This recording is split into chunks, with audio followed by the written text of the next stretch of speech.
Muy buenas noches, otra semana más, Paulino. Sí, señor. Cada vez que nos encontramos, llegamos al viernes y el cuerpo lo sabe. Usted es sinónimo de fin de la semana, pero buena noticia. Bueno, tenemos un fin de semana largo por delante. Mucha gente en la calle, acompaña el clima, la calidez, arriba de 35 grados.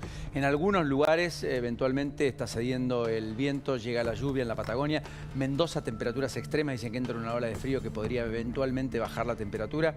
Buen nivel de reservas en Rosario, Córdoba, Mendoza misma, arriba del 70%, la costa bonaerense. La ciudad de Buenos Aires espera 130.000 visitantes este fin de semana en el marco de la mitad del mes de noviembre, ya en la antesala del fin de año que está al caer. Qué ganas de ir a Mar del Plata. Me dijiste la costa bonaerense, digo, fin de semana largo, pero bueno, tenemos programa el domingo, así que... Te lo perdés. Sí, me lo pierdo, pero qué lindo, ¿no? Y aparte las reservas leía que por suerte vienen bien, no así me decían, Paulino, para la temporada alta de verano, donde Brasil aparece como la vedette por costos, también por lo competitivo que está versus la costa argentina. Sí, y muchos mirando a Chile para traerse algunas cosas, muchos volviendo a Uruguay, cosa que no sucedía en los últimos años, yendo a Miami, yendo a Estados Unidos o volando a América Central. Bueno, es el riesgo de un tipo de cambio que todo el mundo discute, está atrasado o no está atrasado, pero que le pone o le imprime a la economía un estrés en términos de dinámica turística bien complejo al sector doméstico, porque hoy estamos descalzados. El gobierno debería revisar la estructura de costos probablemente, quiero decir, tener un IVA diferenciado como tiene Uruguay, no cobrar impuestos que otros países no cobran, como ingresos brutos, crédito y débito bancario. Pues ahí solo tendrías, reduciendo a la mitad el IVA y demás, 17, 18, 20% menos de costos de alojamiento, probablemente restaurantes, visitas guiadas. En fin, tengo la impresión que ahí podríamos también hurgar un poquito en la idea de desregular y de apuntalar un sector que es muy dinámico y que tiene alto empleo, ¿no es cierto? Sí, hay que ver cuánto pesa lo ideológico, ¿no? En este contexto, así como en el otro gobierno pesaban las antípodas respecto de cuáles sean las decisiones a tomar. Desde la perspectiva de este gobierno no hay una idea de intervención, de potenciar o como bien decís vos, de bajar en términos tributarios y dar cierta ventaja respecto de países limítrofes que están muy competitivos y que muchos de los que tienen propiedades en nuestro país para alquilar, hoteles pequeños, esos hoteles boutique que fueron furor durante los últimos años, están muy preocupados, Paulino, porque la estructura existe, los empleos también y hay que pagar los sueldos y no viene un verano, según todos los anticipos de los estudios turísticos, bueno para el mercado doméstico, pero sí viene muy bueno para el turismo emisivo. Y además porque se va a potenciar con el tema de la eliminación del impuesto país, ¿no? Totalmente. Sí. Porque había una preocupación, viste que hubo retiro de dólares de los bancos estas semanas y algunos lo adujeron al hecho de que la gente iba a gastar con el dólar billete al exterior, porque era mucho más barato que el dólar tarjeta, finalmente arriba de 1.600 pesos hoy, por ejemplo. Entonces el dólar billete, que está en 1.100, 1.150, al fin y al cabo es un dólar más competitivo para pagarlo, ¿no es cierto? Por eso se adelanta la reducción de impuesto país en algunas importaciones y el gobierno descarta que vaya a tener un impuesto adicional el dólar tarjeta. Pero de todas maneras no va a ser de 1.100. Ayúdame, José. No va a ser de 1.100, pero también es cierto, Paulino, que es como el primer paso. Y también es cierto, hoy, mira, hablaba con dos compañías pymes jugueteras, que son marcas muy, muy conocidas, que estaban bastante preocupados respecto de lo que dijeron desde el gobierno en términos de las importaciones, como esta idea de te castigo. Es cierto, me decían, que los juguetes son mucho más caros en la Argentina, pero también es cierto que cerca del 60% del precio que uno paga son impuestos. Entonces decían, bueno, ¿cómo voy a mantener los puestos de trabajo si desde el gobierno nacional están pidiendo que la gente traiga porque acá son caros los juguetes, pero a su vez son caros no solo por el proteccionismo, que es cierto que tiene esa industria, sino por los tributos que se pagan para proteger. Entonces hay un laberinto ahí que está bueno desandar si querés que la industria esa funcione o, como dicen algunos dentro del Ministerio de Desregulación, es un costo que hay que pagar. Claro, porque todos somos dueños de nuestros actos. Lo que no podemos evitar son las consecuencias, ¿no es cierto, José? Entonces, vos poner a competir a un industrial argentino que ha venido padeciendo la dinámica del país, la estructuralidad de los problemas de la Argentina y la sobrecarga tributaria que tiene, con alguien que está en una economía estable, que tiene acceso al crédito, que tiene una baja tasa tributaria, que tiene reglas de competitividad más acordes a un mundo más integrado, tiene un pasivo laboral menor, tiene contingencias menores, y la verdad es que estás haciendo de lo desigual una carrera desigual. Totalmente. Y el problema es que estás perjudicando al propio. Que luego haya vivos, los hubo, los habrá, los hay. Lo que no explica que esa que es la excepción que confirma la regla, vos conviertas a la idea de que eso es la regla. Porque te podés quedar sin sectores en la Argentina. Yo no soy quien, probablemente vos tampoco, nadie de los que está acá, para decir qué sector sí, qué sector no. Pero a mí esa idea de que abramos todo, compitamos, porque el mundo está...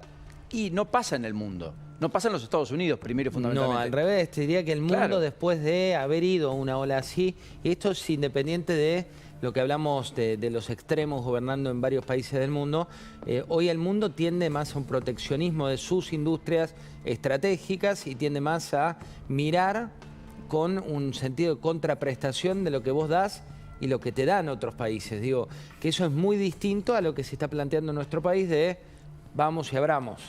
sí, bueno, en medio de todo esto, creo que Milei cierra una gira por Estados Unidos mucho más exitosa de lo que hasta él probablemente en algún momento imaginó.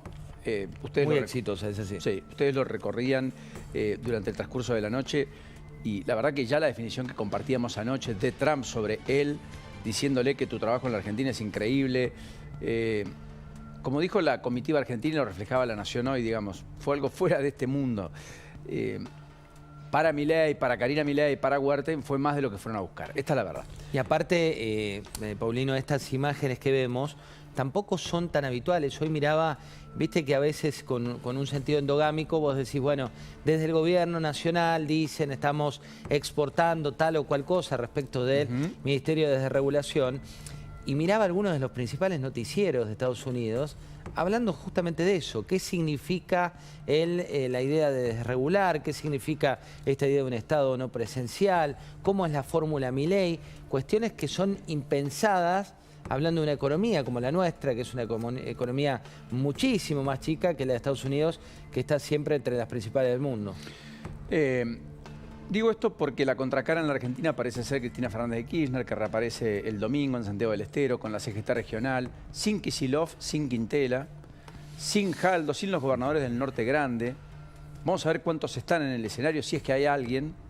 Y una Cristina que está tratando de batallar por su propia sobrevivencia en medio de condenas judiciales y más allá de la cuestión y la apelación que hará respecto a su jubilación y su pensión. Yo ahí Que el siento, gobierno cesó. no sé vos, Paulino, pero que es medio una cámara de eco, ¿no? Que ya no hay relevancia. En otra época hablaba Cristina y marcaba la agenda, independientemente del lugar Sí, señor. o la opinión que cada uno tenga, pero ahora creo que se habla a sí misma. O por lo pronto con los mismos de siempre, ¿no?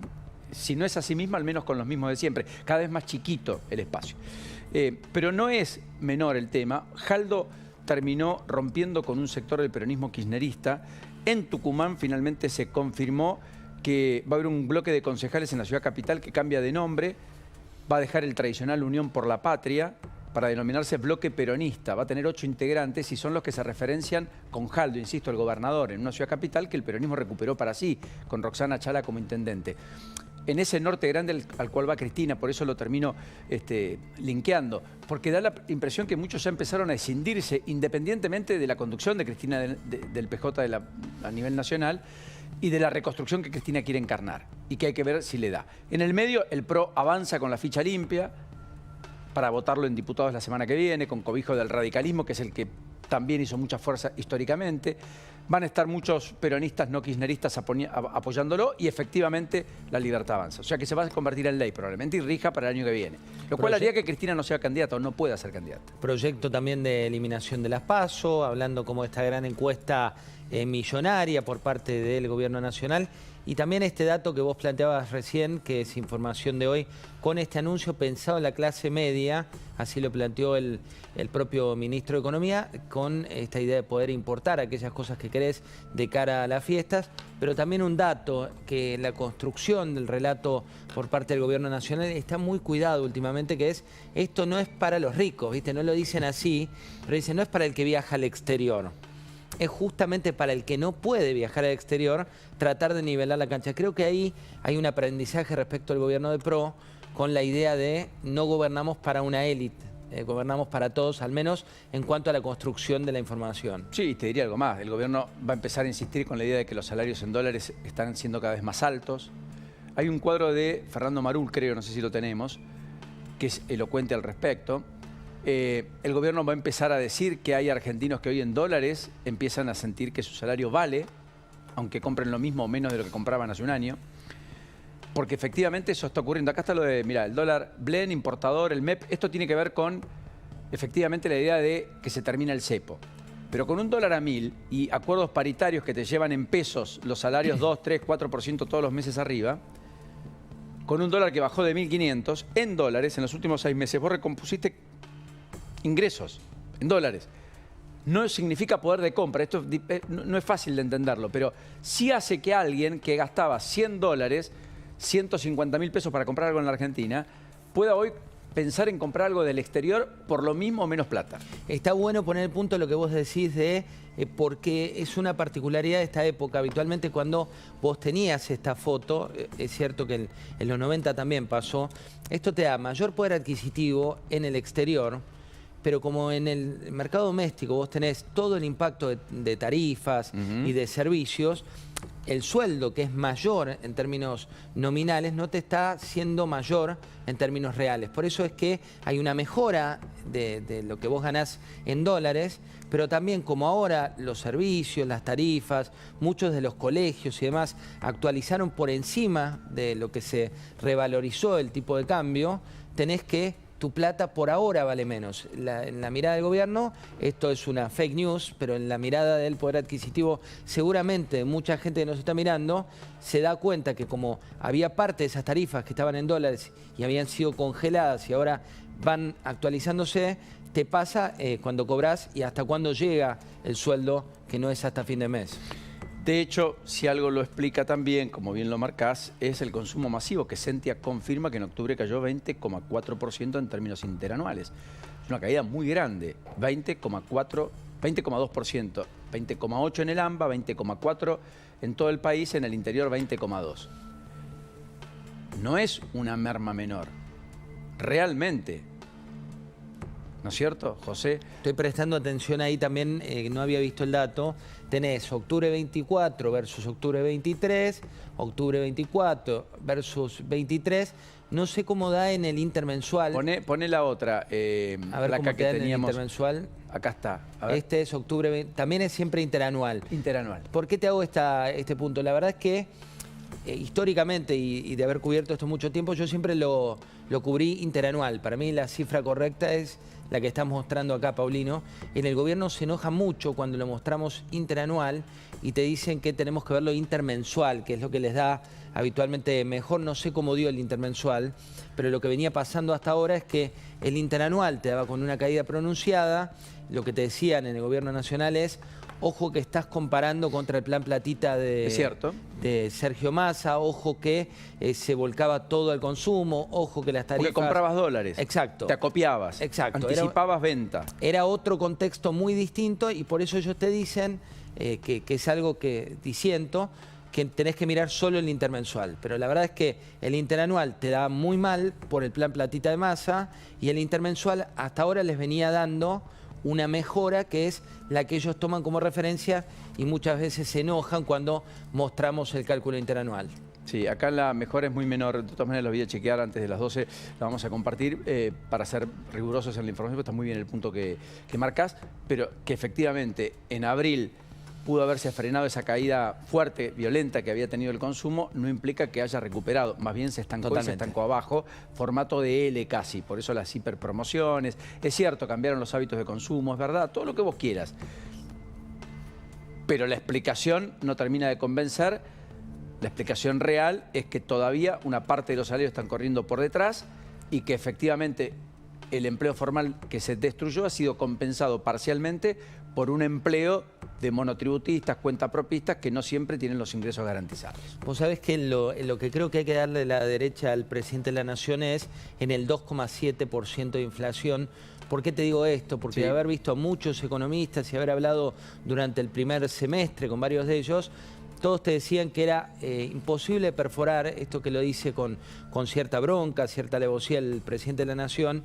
Es cierto que lo decía la mayoría de los economistas, que decían el piso que no va a poder perforar es el del 4%, y finalmente se perforó al 3% y ahora el 2,7%, y en eso, nobleza obliga, la mayoría de los economistas de la Argentina, salvo algunos que los contás con los dedos de las manos, te diría 4, son los que decían que se iba a perforar. Y es una buena noticia el 2,7. Sí, incluso algunos se envalentonan con la idea de que empiece con 1 en algún momento del año próximo, más allá de que las perspectivas son del 2,5 promedio mensual. El gobierno ya habla del 18 anual, pero Milei dice que la inflación está corriendo al 13%, entonces por eso digo que ahí todavía hay un capítulo por escribir. Hoy el Central compró 149 millones de dólares, 610 en la semana, más de 1.000 millones en lo que va de noviembre. Raro, no habitual, noviembre es un mes donde el Central vende. Con la baja del contado con liquidación, el dólar MEP perforando los 1.100 pesos y el riesgo país en 770 puntos básicos, con bonos que otra vez subieron, aunque muy poquito, pero habían empezado el día con caídas, terminaron recuperando terreno. El gobierno termina una semana como una especie de climáticamente, como está la Argentina, por estas horas, buena parte del país, veranito. Algunos dicen, mirá, es una nueva estación que llegó para quedarse. Otros dicen, va a ser un verano ampliado, que por lo menos se extienda hasta las próximas elecciones. Bueno, el enigma es el BOFA, el Bank of America, Fitch, la calificadora, como vos bien conocés, mostraron cierto optimismo, están recomendando bonos argentinos, tienen algunos reparos, pero hay un clima de época donde el gobierno revirtió expectativas de manera contundente, y yo creo que todo el mundo ahora empieza a hablar de otras cosas, que la economía parecería ser que encontró en Milei esa impronta que buena parte de la sociedad le dio, que era orden macroeconómico, rebaja de inflación y acomodar las cosas, precios relativos nuevos. La economía los tiene. Sí, y el dato que también estamos viendo ahí con esas personas que cuentan los billetes de dólares, que es esa máxima de Néstor Kirchner, que decía siempre que cuando el dólar estaba en la portada, en su momento del diario papel, hoy sería de los portales digitales y de las noticias conceptualmente, que cuando estaba eso ponía nervioso, decía él, no solo al que puede comprar dólares, sino al que no lo tiene y le gusta hablar sobre ellos. Ahora, con este dólar estable, le da, en términos de opinión pública, al presidente, a su ministro Caputo, cierto aliciente de tranquilidad por nuestra psicología argentina, que ya desde el 1 a 1 nos asocia todo el tiempo a la tranquilidad y al dólar, independientemente que cuando hubo que devaluar en su momento no se hizo y terminamos como terminamos. Para despedirte, José, hoy se anunció el superávit financiero, 523.000 millones de pesos en octubre, acumula 0,5 de PBI en el año, 746.921 millones es el superávit primario antes del pago de intereses de la deuda. Definitivamente ahí encuentra un ancla, ¿no es cierto?, el gobierno, que parece inquebrantable en la mirada de Milei. Milei explica por lo bajo, la convertibilidad estalló porque no se respetó el superávit fiscal. Eso cambió la ecuación después del 95 con la salida de Cavallo. La política se destinó a gastar. Menem emprendió la avanzada por la reelección y eso todo lo empeoró. Ahora, eso fue fruto de este cuadro de Nadine Argañarás, que analiza la baja del gasto, porque no fue aumento de ingresos, más allá de que algunos aumentaron, efectivamente se restauraron impuestos, ganancias entre ellos, se aumentó el impuesto país. Fue básicamente una baja sostenida del gasto público en todas las aristas, salvo en una, que es la que estamos viendo ahí, que son las asignaciones familiares. Sí, es interesante. Todo el resto, fíjate lo que son los números y la estadística. Acércamelo porque no llegó con la vista, perdón. 91% es el recorte en las transferencias a provincia, 97, perdón. 71% la inversión real directa, eso es falta de obra pública, digamos. Y las transferencias corrientes a provincias cayeron 67%. Los tres primeros ítems son los que han puesto con la guardia alta a los gobernadores, que terminaron de elaborar un documento con 5 puntos de reclamos contundentes para que haya discusión y eventualmente el gobierno tenga presupuesto el martes próximo cuando se reúnan en la Cámara de Diputados. Bueno, y también te diría que eso complementa esto que estamos viendo acá, un logro del gobierno de esta semana, que fue que finalmente no le limitaron el poder de los DNU, ¿no? Digo, que hay una cuestión de relación con los gobiernos provinciales y demás, que se capitalizó en política. Algunos decían, se vio una escena de peronismo explícito en lo que ocurrió esta semana y la verdad que cuando mirás acá estos numeritos, también, Paulino, se pensaba que no iban a ser sustentables y sin embargo a octubre ya estamos viendo porcentajes que lo fueron. Sí, y por último, mira porque hablando de la negociación y los DNU, los gobernadores que ayudaron tuvieron su premio. Lucas Romero lo explicitó muy bien, porque las provincias que apoyaron con sus diputados para que el DNU no tenga el procedimiento que un sector de la oposición requería, fueron las beneficiarias. Poneme el tuit de Lucas para que sea más gráfico, porque eso no me dice mucho. El tuit de Lucas. Porque ese tuit, ahí está, Catamarca, Misiones, Salta y Tucumán claves en frenar algunas decisiones del gobierno. Recibieron en noviembre, mirá vos, por 16.000 millones. ATN, que son sí. Aportes del Tesoro Nacional discrecionales, que en muchos tiempos, en los 90 en particular, fueron la chequera que domaba voluntades políticas. Lucas le puso, revivió el sistema extorsivo de la billetera, otros decían, está haciendo política. Con cualquiera de las dos que te quedes, definitivamente esto está marcando también cómo el gobierno está observando la relación con los gobernadores. José, querido, un enorme placer. Lo mismo digo, que tengan muy buen programa, Paulino. Muy buenas noches, como siempre.